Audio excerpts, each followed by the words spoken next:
Makan bergizi gratis diarahkan untuk meningkatkan gizi anak, sekaligus memberdayakan UMKM dan meningkatkan ekonomi masyarakat kecil di daerah.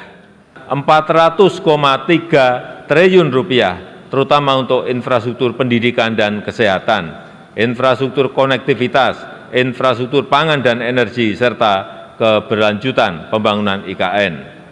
Program makan bergizi gratis dilakukan secara bertahap, diselaraskan dengan kesiapan teknis dan kelembagaan, serta tata kelola yang akuntabel.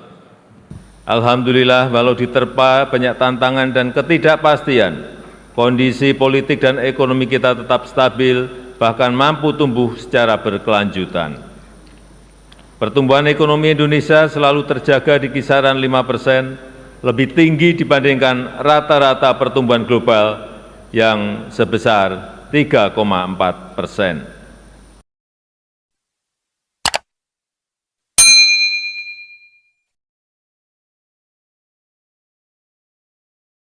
Pada Saudara Presiden, kami persilahkan.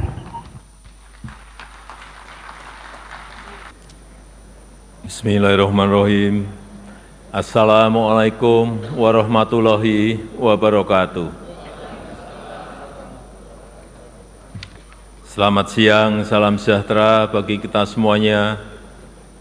Shalom, Om Swastiastu, Namo Buddhaya, salam kebajikan. Yang saya hormati Wakil Presiden Republik Indonesia, Bapak Profesor Dr. Kiai Haji Ma'ruf Amin. Yang saya hormati Ibu Dr. Puan Maharani, Ketua DPR RI, beserta para pimpinan dan anggota Dewan Perwakilan Rakyat Republik Indonesia. Yang saya hormati Bapak Dr. Bambang Susatyo, Ketua MPR RI, beserta seluruh pimpinan dan anggota MPR RI yang saya hormati. Yang saya hormati Bapak Lanyala Mataliti, Ketua DPR RI, Ketua DPD RI, beserta para pimpinan dan anggota Dewan Perwakilan Daerah Republik Indonesia. Yang saya hormati pimpinan dan anggota lembaga-lembaga negara. Yang saya hormati Bapak Jenderal TNI Purnawirawan Prabowo Subianto, Presiden terpilih Republik Indonesia. Yang saya hormati para Menteri Kabinet Indonesia Maju, Jaksa Agung, Panglima TNI, Kapolri, dan Kepala Lembaga Pemerintahan, Bapak, Ibu, Saudara-saudara sebangsa setanah air, para hadirin yang saya muliakan. Kita patut bersyukur sebagai bangsa yang tangguh, Indonesia mampu menghadapi tantangan yang sangat berat selama 10 tahun terakhir. Mulai dari pandemi COVID-19, gejolak politik global, perang dagang, dan berbagai ancaman krisis, serta perubahan iklim yang menimbulkan banyak bencana. Alhamdulillah, walau diterpa banyak tantangan dan ketidakpastian, kondisi politik dan ekonomi kita tetap stabil, bahkan mampu tumbuh secara berkelanjutan. Pertumbuhan ekonomi Indonesia selalu terjaga di kisaran 5%, lebih tinggi dibandingkan rata-rata pertumbuhan global yang sebesar 3,4%. Penambahan tenaga kerja baru sebanyak 21,3 juta pada periode 2015 hingga 2024. Rasio utang kita juga menjadi salah satu yang paling rendah di antara kelompok negara-negara G20 dan ASEAN. Di sisi lain, nilai ekspor Indonesia naik lebih dari 70%, mencapai 250 miliar US dollar di tahun 2023. Neraca transaksi berjalan secara bertahap terus menguat dan neraca dagang selalu mencatat surplus selama 51 bulan terakhir ini. Indikator kesejahteraan masyarakat juga meningkat signifikan. Tingkat pengangguran turun menjadi 4,8% di tahun 2024. Tingkat kemiskinan turun tajam menjadi 9,03% di tahun 2024. Angka kemiskinan ekstrim juga turun signifikan menjadi 0,83% di tahun 2024. Selain itu, kita juga telah merasakan kemajuan pembangunan infrastruktur yang Indonesia sentris, mulai dari jalan tol, jalan nasional, bendungan, irigasi, pelabuhan, bandara, pembangunan IKN, dan masih banyak yang lainnya. Kita juga bekerja keras untuk membangun SDM yang unggul, yang berdaya saing, yang produktif dan inovatif melalui reformasi pendidikan, transformasi sistem kesehatan, dan penguatan jaring pengaman sosial. Bantuan pendidikan terus diberikan untuk masyarakat miskin dan rentan. Program Indonesia Pintar untuk pendidikan sekitar 20 juta siswa per tahun diberikan. Program KIP kuliah dan bidik misi untuk pendidikan 1,5 juta mahasiswa, serta beasiswa LPDP untuk pendidikan sekitar 45.000 mahasiswa. Selain itu, upaya perbaikan sektor kesehatan juga menunjukkan hasil yang baik. Angka kematian bayi turun dari sebelumnya 27 per 1000 kelahiran menjadi 17 per 1000 kelahiran di tahun 2023. Angka prevalensi stunting turun dari sebelumnya 37% menjadi 21,5% di tahun 2023. Jumlah peserta Jaminan Kesehatan Nasional JKN juga meningkat dari sebelumnya 133 juta menjadi sekarang 273 juta di tahun 2024, di mana separuh dari jumlah tersebut adalah penerima bantuan iuran dari pemerintah. Ketua, pimpinan, dan anggota Dewan yang saya muliakan, ke depan peran APBN harus kita manfaatkan untuk memperkokoh lompatan kemajuan, sehingga Indonesia bisa keluar dari middle income trap, yaitu dengan memanfaatkan bonus demografi, melanjutkan transformasi ekonomi, meningkatkan daya tarik investasi, dan membuka lebih banyak lapangan kerja, sehingga penyusunan RAPBN 2025 didasarkan pada asumsi dasar sebagai berikut. Inflasi akan dijaga pada kisaran 2,5%. Pertumbuhan ekonomi diperkirakan sebesar 5,2%. Dan karena kondisi ekonomi global yang masih relatif stagnan, pertumbuhan ekonomi kita akan lebih bertumpu pada permintaan domestik, sehingga daya beli masyarakat akan dijaga ketat dengan pengendalian inflasi, dengan penciptaan lapangan kerja dan dukungan program bansos dan subsidi. Pemerintah akan terus mengupayakan peningkatan produk-produk yang bernilai tambah tinggi, yang berorientasi ekspor, yang didukung oleh insentif fiskal yang kompetitif dengan tetap menjaga keberlanjutan fiskal. Bauran antara fiskal, moneter, dan sektor keuangan akan dijaga untuk mengakselerasi pertumbuhan ekonomi dan menjaga stabilitas sistem keuangan kita. Nilai tukar rupiah diperkirakan akan berada di sekitar 16.100 rupiah per dolar Amerika Serikat. Suku bunga SBN 10 tahun berada di 7,1%, dan pemerintah akan selalu responsif terhadap dinamika moneter dunia. Harga minyak mentah Indonesia diperkirakan berada pada 82 dolar Amerika Serikat per barel. Lifting minyak diperkirakan mencapai 600.000 barel per hari, dan gas bumi mencapai 1,005 juta barel setara minyak per hari. Ketua, pimpinan, dan anggota Dewan yang saya muliakan, arsitektur APBN 2025 adalah pilar penting untuk menjaga keberlanjutan melalui penguatan berbagai program unggulan yang berkesinambungan dari pemerintah sekarang ke pemerintah yang akan datang. APBN 2025 dirancang untuk menjaga stabilitas, inklusivitas, dan keberlanjutan untuk meningkatkan kesejahteraan dan pemerataan melalui pertumbuhan ekonomi yang inklusif dan berkelanjutan. Kita harus terus melanjutkan reformasi struktural, menjaga kebijakan fiskal yang sehat dan kredibel, serta meningkatkan kolaborasi kebijakan fiskal, moneter, dan keuangan. Desain belanja dan pendapatan serta pembiayaan perlu dirancang fleksibel dengan menyediakan ruang fiskal untuk mengantisipasi ketidakpastian dan mendukung keberlanjutan pembangunan dalam transisi peralihan pemerintahan. Strategi kebijakan jangka pendek akan difokuskan untuk mengakselerasi pertumbuhan ekonomi, menguatkan kesejahteraan, dan pemerataan antar daerah. Makan bergizi gratis diarahkan untuk meningkatkan gizi anak, sekaligus memberdayakan UMKM dan meningkatkan ekonomi masyarakat kecil di daerah.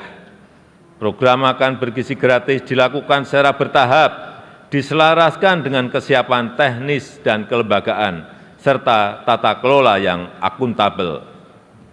Program percepatan renovasi sekolah untuk meningkatkan akses, kualitas, serta link and match pendidikan dengan dunia usaha, serta pembangunan sekolah unggulan dan ekosistem pendidikan yang kondusif juga akan dikembangkan.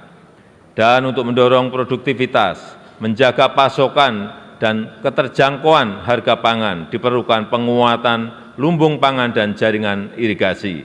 Serta untuk meningkatkan ekonomi masyarakat diperlukan peningkatan pembiayaan rumah murah untuk rakyat dan peningkatan permodalan bagi UMKM.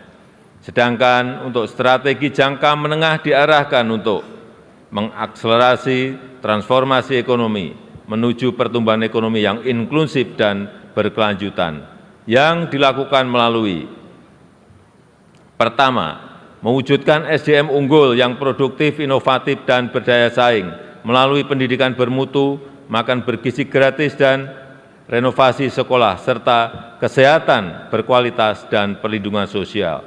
Yang kedua, penguatan hilirisasi dan transformasi hijau untuk meningkatkan aktivitas ekonomi bernilai tambah tinggi yang rendah emisi dan berorientasi ekspor. Yang ketiga, meningkatkan inklusivitas dan berkeadilan untuk mewujudkan kesejahteraan yang merata untuk seluruh lapisan masyarakat di seluruh wilayah tanah air Indonesia.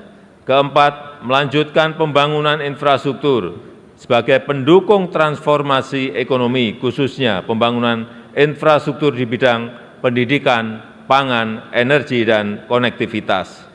Kelima, pemantapan implementasi reformasi birokrasi dan penyederhanaan regulasi. Keenam, peningkatan ekonomi kreatif dan kewirausahaan melalui pemberdayaan dan peningkatan akses permodalan bagi UMKM.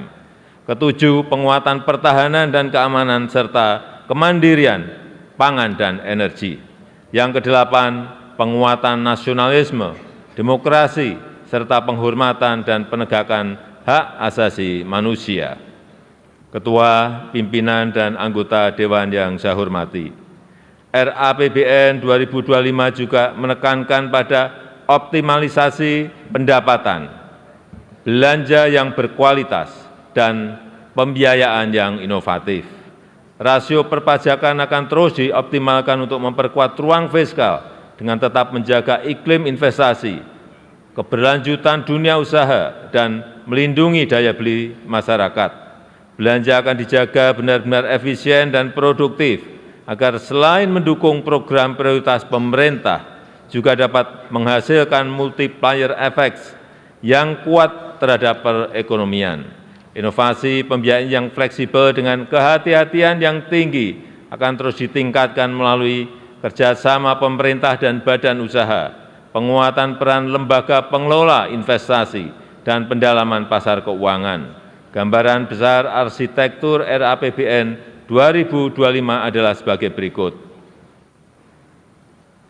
Belanja negara direncanakan sebesar Rp3.613,1 triliun, yang terdiri dari belanja pemerintah pusat sebesar Rp2.693,2 triliun dan transfer ke daerah sebesar Rp919,9 triliun. Anggaran pendidikan dialokasikan sebesar Rp722,6 triliun yang dialokasikan untuk peningkatan gizi anak sekolah, renovasi sekolah dan pengembangan sekolah unggulan, serta perluasan program beasiswa, pemajuan kebudayaan, penguatan perguruan tinggi kelas dunia, dan pengembangan riset. Anggaran perlindungan sosial dialokasikan sebesar Rp504,7 triliun untuk mengurangi beban masyarakat miskin dan rentan, serta mengakselerasi pengentasan kemiskinan yang dilakukan dengan tepat sasaran, efektif, dan efisien. Anggaran kesehatan direncanakan sebesar Rp197,8 triliun atau 5,5% dari belanja negara untuk peningkatan kualitas dan keterjangkauan layanan, percepatan penurunan stunting dan penyakit menular seperti TBC, serta penyediaan pemeriksaan kesehatan gratis.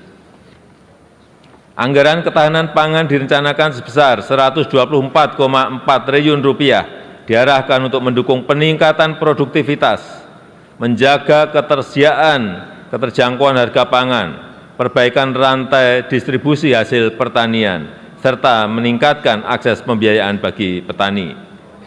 Pembangunan infrastruktur dianggarkan sebesar Rp400,3 triliun, terutama untuk infrastruktur pendidikan dan kesehatan, infrastruktur konektivitas, infrastruktur pangan dan energi, serta keberlanjutan pembangunan IKN.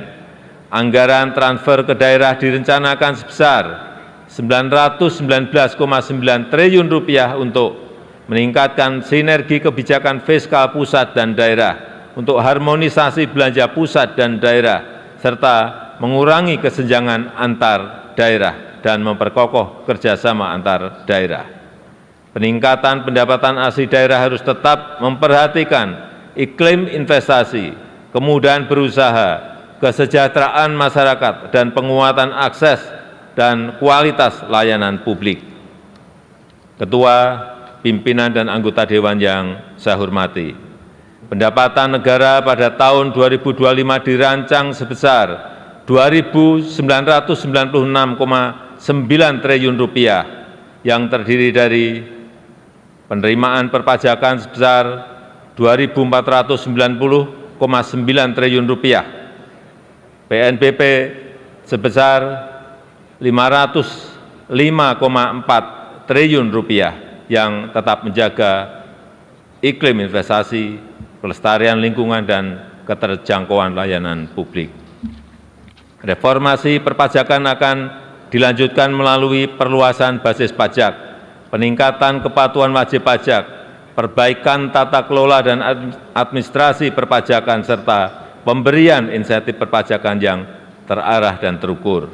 Upaya peningkatan PNBP terus dilakukan melalui penggunaan teknologi untuk perencanaan dan pelaporan, penguatan tata kelola dan pengawasan, optimalisasi pengelolaan aset negara dan sumber daya alam, serta mendorong inovasi layanan. Defisit anggaran tahun 2025 direncanakan sebesar 2,53% terhadap PDB atau Rp616,2 triliun yang akan dibiayai dengan memanfaatkan sumber-sumber pembiayaan yang aman dan dikelola secara hati-hati. Pemerintah terus meningkatkan efektivitas pembiayaan investasi, mendorong kebijakan pembiayaan skema KPBU, termasuk penguatan lembaga pengelola investasi dan special mission vehicle, serta peningkatan akses pembiayaan bagi masyarakat berpenghasilan rendah, UMKM, dan usaha ultramikro. Tingkat pengangguran terbuka pada tahun 2025 diharapkan dapat ditekan menjadi 4,5% hingga 5%. Angka kemiskinan diturunkan dalam rentang 7 hingga 8%. Rasio Gini dalam kisaran 0,379 hingga 0,382. Indeks modal manusia pada level 0,56. Nilai tukar petani ditingkatkan di kisaran 115 hingga 120. Nilai tukar nelayan dijaga di kisaran 105 hingga 108. Ketua, pimpinan, dan anggota Dewan yang saya muliakan. Demikian keterangan pemerintah atas rancangan undang-undang tentang anggaran pendapatan dan belanja negara tahun anggaran 2025 beserta nota keuangannya. Besar harapan kami pembahasan RAPBN 2025 dapat dilakukan secara konstruktif demi mewujudkan Indonesia maju, adil dan makmur sesuai visi Indonesia Emas 2045. Semoga Allah Subhanahu wa Ta'ala senantiasa memberikan rahmat dan ridho-Nya bagi kita semuanya dalam melaksanakan tugas dan amanah untuk mensejahterakan rakyat dan kemajuan Indonesia. Dirgahayu Indonesia, dirgahayu negeri Pancasila, merdeka! Terima kasih. Wassalamualaikum warahmatullahi wabarakatuh. Om Santi Santi Santi Om. Namo Buddhaya.